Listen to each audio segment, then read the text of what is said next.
स्वागत है।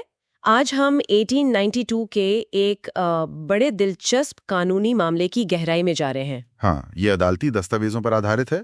कार्लिल बनाम कार्बोलिक स्मोक बॉल कंपनी। बिल्कुल। मामला एक विज्ञापन का है, एक वादे का और इस बात का कि कैसे कोई पेशकश एक पक्का कानूनी वादा बन सकती है। सही कहा। ये मामला कॉन्ट्रैक्ट लॉ मतलब अनुबंध कानून की एक बहुत अहम कड़ी है, खासकर जब बात जनता को दिए जाने वाले ऑफर्स की हो। तो आज हम यही समझने वाले हैं कि कैसे एक अखबार का विज्ञापन एक सीरियस कानूनी अनुबंध बन गया। बिल्कुल। ठीक है, तो शुरू करते हैं।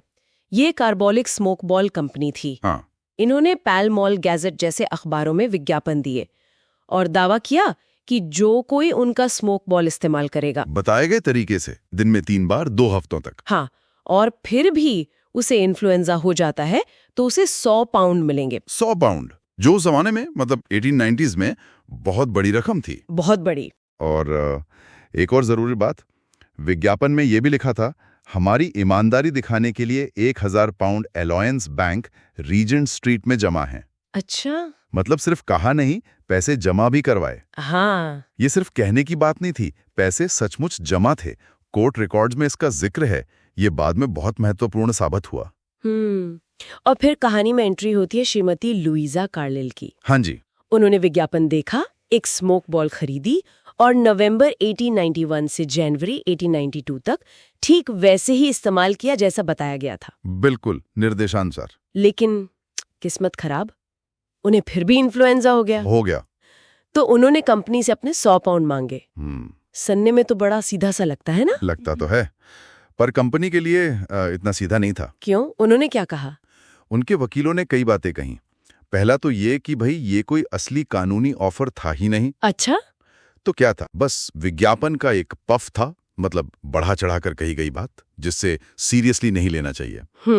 पफरी। हाँ, और कहा कि विज्ञापन बहुत अस्पष्ट है, मतलब कब तक सुरक्षा मिलेगी, कोई टाइम लिमिट नहीं बताई। इस्तेमाल ठीक से हुआ या नहीं, ये कैसे पता चलेगा? बात तो है। और क्या कहा? ये भी कि ऑफर आखिर किसके लिए था? पूरी दुनिया के लिए? और ये कि श्रीमती कार्लिन ने उन्हें पहले बताया क्यों नहीं कि वो उनका ऑफर स्वीकार कर रही हैं?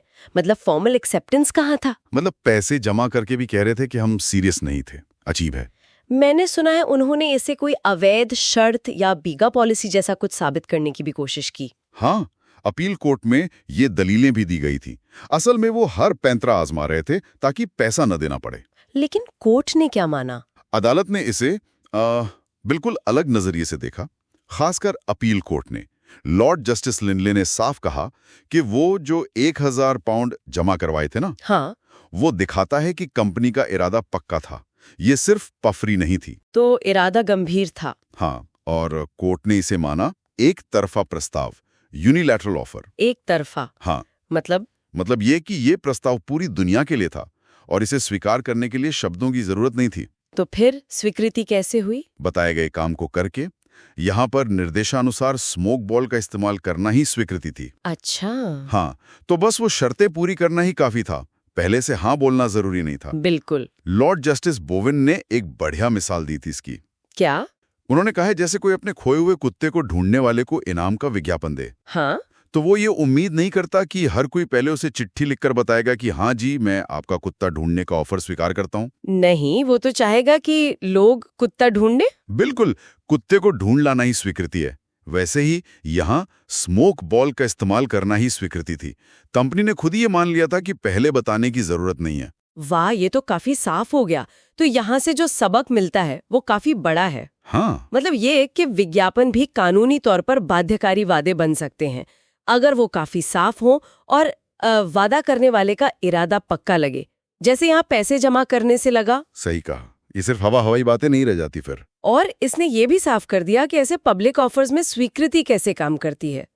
मतलब काम करना ही अहम है। हाँ, परफॉर्मेंस। और इसने ये भी पक्का किया कि दोनों तरफ से कुछ लेन देन था, जिसे कानून में कंसिडरेशन कहते हैं। अच्छा, वो क्या था? कंपनी के लिए फायदा था, बिक्री बढ़ी, उनके प्रोडक्ट का प्रचार हुआ, और श्रीमती कार्लिल के लिए थोड़ी असुविधा थी, उन्हें वो बॉल निर्देशानुसार इस्तेमाल करनी पड़ी। तो दोनों तरफ से कुछ न कुछ था, ये जरूरी होता है कॉन्ट्रैक्ट के लिए। हाँ, ये अनुबंध के लिए जरूरी माना जाता है। लॉर्ड जस्टिस लिंडले और बोवेन दोनों ने इस पर जोर दिया था। तो कुल मिलाकर बात यह है कि एक अखबार का विज्ञापन एक ऐतिहासिक फैसला बन गया, हाँ, जो आज भी कॉन्ट्रैक्ट लॉ में पढ़ाया जाता है, खासकर विज्ञापनों और एक तरफा प्रस्तावों के मामलों में।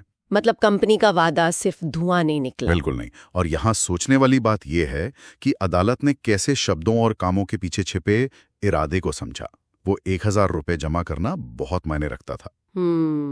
और ये आज भी एक बड़ा सवाल खड़ा करता है ना, आज की डिजिटल दुनिया में इतने सारे विज्ञापन, इन्फ्लुएंसर मार्केटिंग, छोटी छोटी शर्तें। हाँ, हर जगह। तो हम कैसे तय करें कि कब कोई वादा सिर्फ प्रचार है, मतलब पफ है, और कब वो एक ऐसा वादा बन जाता है जिसे कानूनी तौर पर लागू करवाया जा सकता है? ये लाइन कहाँ खींची जाए?